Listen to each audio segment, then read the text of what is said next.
لوگ پیدل چل کے آیا کرتے تھے، لوگ تھکے ہوئے تھے، پہلی زیارت تھی، کچھ لوگ آمادہ، کچھ جانے کو تیار نہیں۔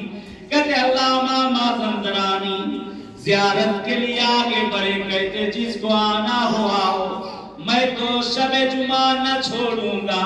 کہتے جب وہ چلے ان کے ساتھ سارا مجمع روانہ حرم حسین میں پہنچے، مصائب پڑھے گئے، بہت گریا ہوا، پلٹ کے آتے ہیں، اپنے خیمے میں سو گئے۔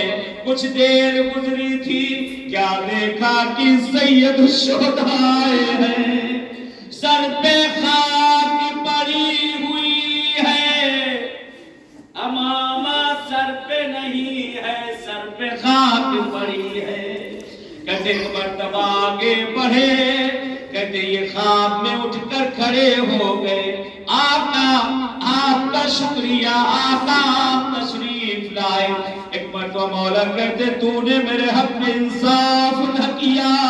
کہتے مولا کیا میں نے مصائب پڑھنے میں کوئی کوتاہی کی؟ کہتے نہیں، تو نے مصائب اچھے پڑھے، تو نے مصائب بہت پڑھے، تم نے میرے لال علی اکبر کے مصائب پڑھے، تم نے جس وقت مصائب کو شروع کیا، اے میرے بھائی اگر میرے حرم میں شب جمعہ آنا تو میرے جوان بیٹے کا مصائب نہ پڑھنا۔ کیوں مولا؟ کیا مجھ سے کوئی غلطی ہو گئی؟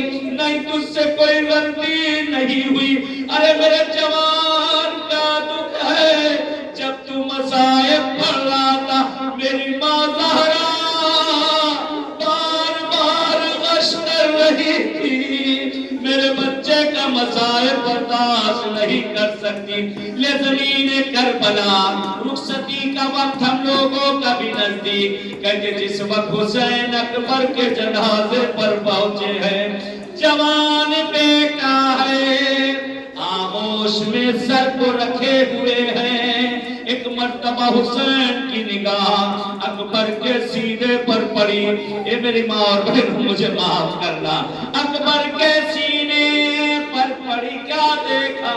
ہاتھ سینے پہ رکھے ہوئے ہیں، درد اتنا زیادہ ہے، اکبر کبھی اپنے پیر کو سمیٹتے ہیں، کبھی پیر کو پھیلاتے ہیں۔ کیا بات ہے بیٹا؟ بابا کچھ نہیں، کیا